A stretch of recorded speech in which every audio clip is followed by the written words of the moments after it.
Raven sounds, car sounds, and sandstone. I love you, Al Ball, 1991.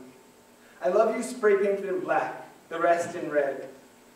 The wind smells of wet clay. A beetle crawls like a shotgun shell across the puckered rock, winding through the raisiny palms of the canyon floor. When will this graffiti become artifact? There's not enough hope in this place for Al Ball and his love. Maybe in 1991 there was.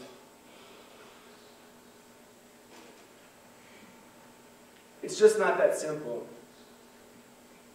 The desert tortoise is big, slow, and controversial. The tortoise makes its home in the southwestern desert that dozens of utility-scale solar projects are proposed for. Where solar is, because of transmission lines, panels, roads, the tortoise will no longer be. I can empathize with this creature. I certainly wouldn't want my home torn up and fenced for somebody's so-called green energy project. But unfortunately, to most people, the tortoise is not a very inspiring creature. It doesn't have the same allure as the polar bear, the wolf. I recently attended a meeting of the Sierra Club Desert Committee near Palm Springs, California. The main topic of the discussion was the solar project proposed for the Mojave.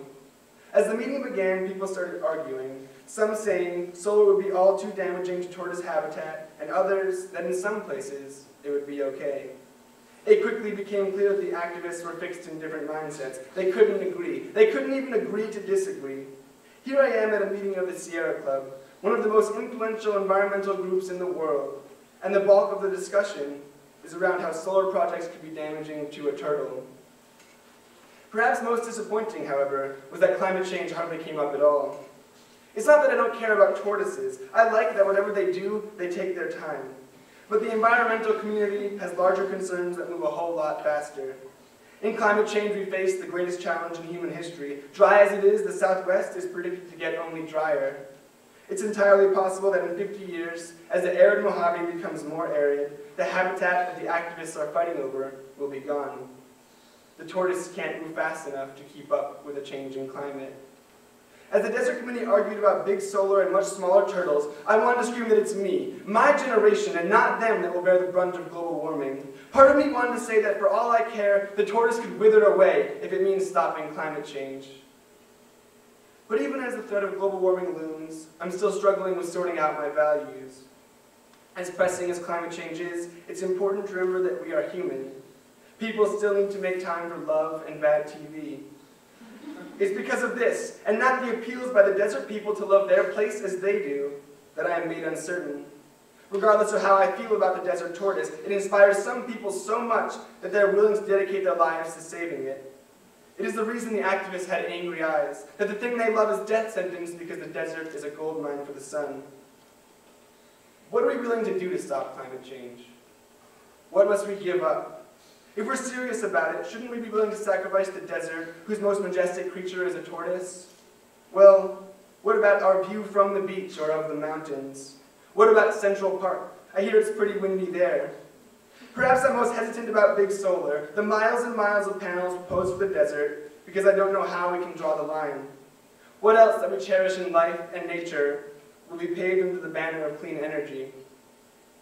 Even with the magnitude of the challenge that we face, we still need to consider the alternatives to the alternatives.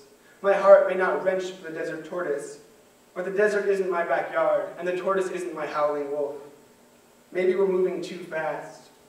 The Desert Committee raised good questions in why does solar have to be there? Why does it have to be big, concentrated solar, not distributed small scale? Why, if the sun is as good in LA and Phoenix, if there are plenty of rooftops for solar panels, must we build transmission lines to bring power from the desert? Climate change is the call to arms for our generation. It is the rearing hydra we must somehow slay. But we need to find a way of doing it without having each severed head become two more. If solar panels have to replace tortoise shells in the desert to stop global warming, so be it. But before we act, we must make sure that we have no other option. We have turned too quickly to stripping people of what they love and tortoises of where they live. That climate change is upon us doesn't change the fact that we are human. It didn't take us long to send our planet tumbling, and it's taking us a lifetime to see that we were wrong. But somewhere, shining through our shortcomings, there is something beautiful. We love stubbornly. We endure. We need to act, but we need to act caringly, knowing that we are flawed. In the face of a changing climate, we need to set aside a little room for the irrational and the intangible, because it's not worth saving a world where we don't make time for dancing.